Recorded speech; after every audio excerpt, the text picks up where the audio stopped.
Oke, ini ya. Ini posisi ketika kita manusia sering berbuat dosa dan maksiat. Nah, kita diam-diam berbuat dosa, maksiat di malam hari.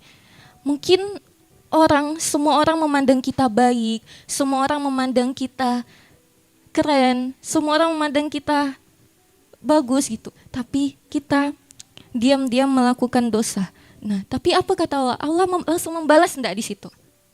Enggak kan? Allah enggak langsung mengazab kawan-kawan kan? Enggak kan? Apakah Allah langsung menegur kawan-kawan? Enggak kan? Nah, coba kakak-kakak buka di Quran surah Az-Zumar, surah ke-39 ayat 53. Oke. Next, Kak Umi.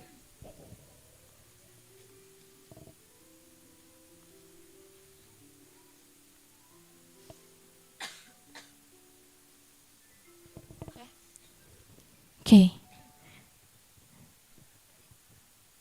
Arabnya bentar ya.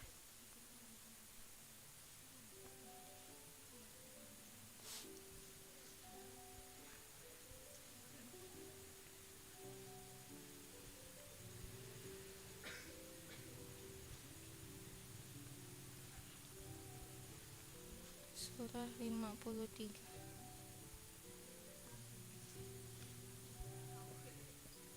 Tiga sembilan.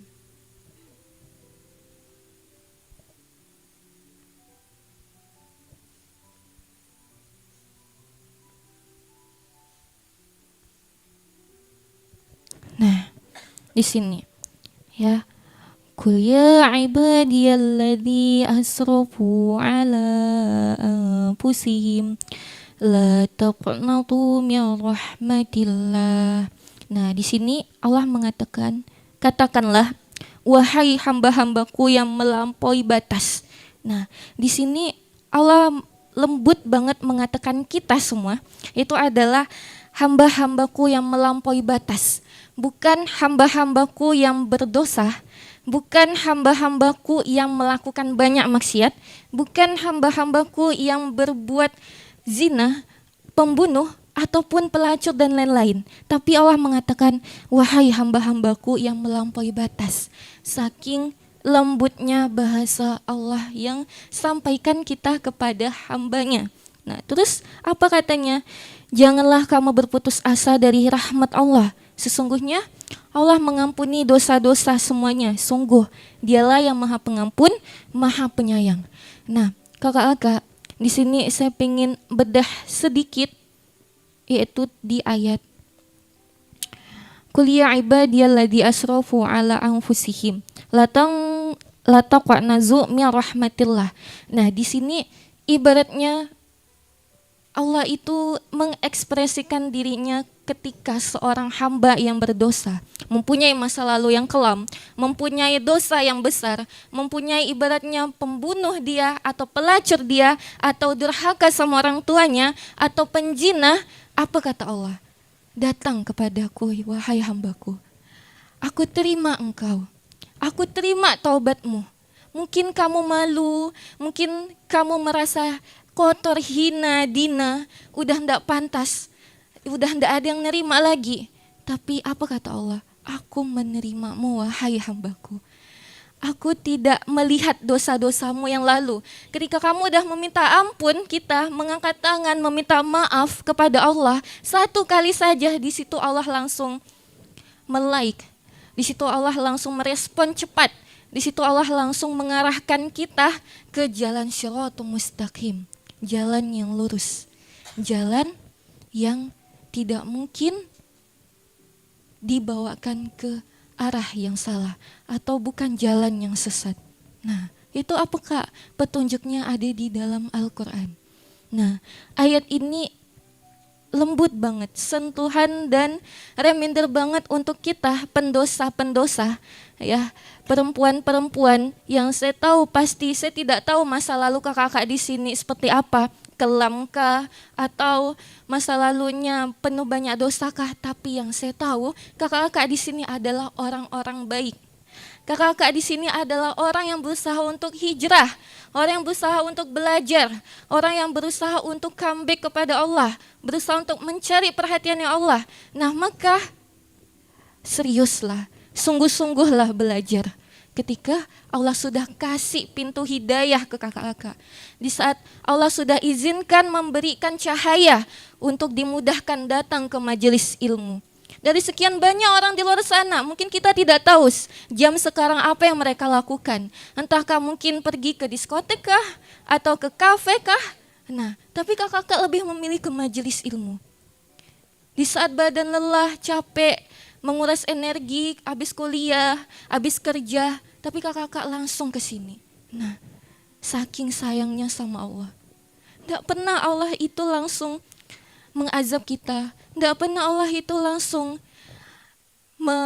ibaratnya memberikan kita hukuman di tempat langsung. Tidak. Allah itu menunggu taubatnya kita, kakak-kakak. Maka ketika perasaan kakak-kakak, aku penuh inadina, kotor, yakinlah pintunya Allah itu terbuka sangat lebar. Rahmatnya Allah itu untuk kita semua, rahmatan lil alamin. Tidak ada satupun di muka bumi ini yang luput dari penglihatan Allah. Tidak ada satupun luput di dunia ini yang tidak Allah buat adil. Sekelas orang kafir saja Allah kasih dunianya, apalagi kita orang Islam. Allah akan kasih surga.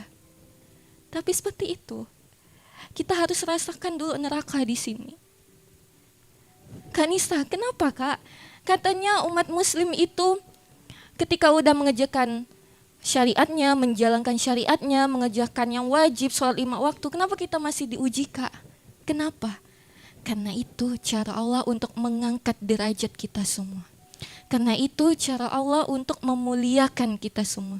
Karena itu cara Allah untuk membedakan dari kaum-kaum sebelumnya.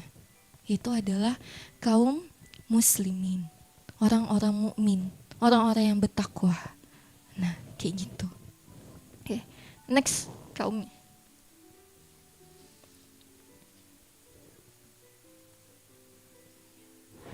Oke, next Kak. Next. Nah, ini tadi ya. Ketika sudah taubat, kenapa Allah masih memberikan ujian dan bahkan ujian itu tidak selesai-selesai. Nah, salah satunya dikisahkan dalam Al-Quran itu yang banyak sekali ujian, yang banyak sekali dikisahkan kenabian itu dalam Al-Quran adalah kisah Nabi Musa. Ya, dari sekian banyak surah-surah dalam Al-Quran, paling banyak dikisahkan itu adalah tentang kisah Nabi Musa. Lihat bagaimana Nabi Musa disuruh Allah untuk menghadapi Firaun. Lihat bagaimana Nabi Musa harus menghadapi Bani Israel yang pembangkang. Lihat bagaimana Nabi Musa harus berguru lagi kepada Nabi Khidir. Nah, semuanya kisah tentang Nabi Musa. Kenapa? Yaitu untuk mengambil pembelajarannya. Supaya kita tidak menjadi umatnya yang pembangkang di zaman Nabi Musa.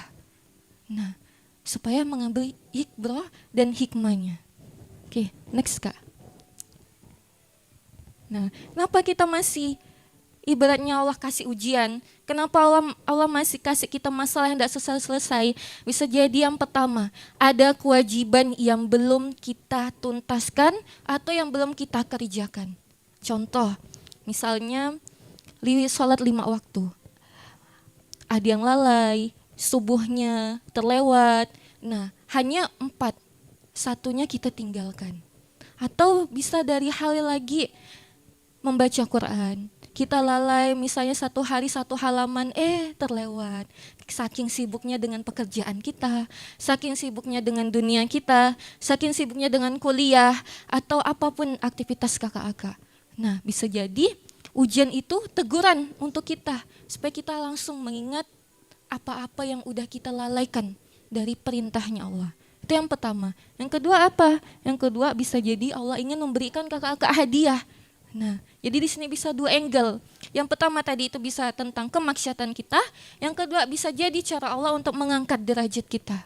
Kayak gitu. Oke.